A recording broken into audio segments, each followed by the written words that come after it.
ఈరోజు నేనైతే మీకు అందరికీ ఒక రెసిపీ చూపించాలనుకుంటున్నా.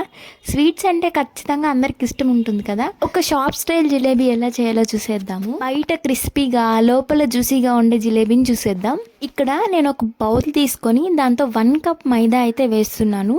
మనం ఏ కప్ అయితే యూజ్ చేస్తామో ఇంకా అన్నిటికీ ఆ కప్పే యూజ్ చేయాలి. ఇక్కడ మెయిన్ టిప్ ఏంటంటే క్రిస్పీనెస్ కోసం 1 స్పూన్ రైస్ ఫ్లోర్ అయితే యూజ్ చేస్తున్నాను. అలానే కొంచెం సోడా, అలా పించ్ ఆఫ్ సాల్ట్ అయితే వేసుకోవాలి. ఏ స్వీట్ లో అయినా సరే సాల్ట్ వేయడం వల్ల మంచి టేస్ట్ అయితే వస్తుంది.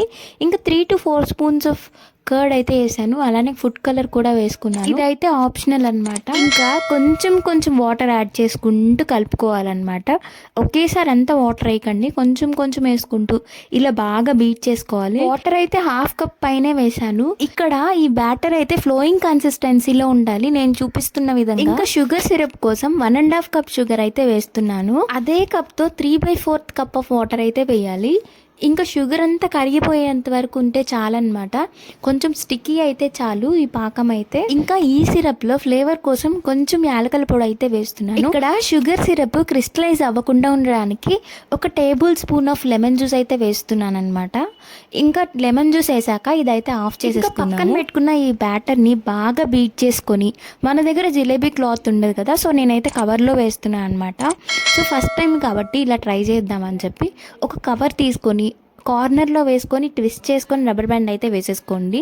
ఇంకా లైట్గా కొంచెం కట్ చేసుకొని పెట్టుకొని దీనికి సరిపడా ఆయిల్ అయితే వేసుకోవాలి. ఇక్కడ టిప్ ఏంటంటే ఆయిల్ని ఎక్కువ హీట్ చేయొద్దండి, అలానే ఫ్లేమ్ని మోడరేట్లో పెట్టుకోవాలి. జిలేబీలు వేసిన వెంటనే అస్సలు టచ్ చేయకండి వాటిని. కొంచెం క్రిస్పీ అవుతున్నాయి అని అన్నప్పుడు టర్న్ చేయండి. అలా వేడి వేడిగా ఆయిల్లో నుంచి తీసి వెంటనే షుగర్ సిరప్లో అయితే వేసేయండి. అప్పుడు త్వరగా పీల్చుకుంటాయి. ఒక 1 మినిట్ అయిపోయిన తర్వాత ఇంకా వీటిని అయితే తీసి పక్కన పెట్టేసుకోవచ్చు. ఇంకా మనకైతే జిలేబీలు అయితే రెడీ అయిపోతాయి. నేను చెప్పిన మెజర్మెంట్స్ని పెట్టుకొని నెక్స్ట్ మీరు కూడా ట్రై చేయండి. అలానే ఎలా వచ్చాయో కూడా కమెంట్ చేసేయండి. ఇంకా మన ఛానల్ ఎవరైనా సబ్స్క్రైబ్ చేసుకోకుండా చూస్తుంటే ప్లీజ్ టు సబ్స్క్రైబ్. బాయ్.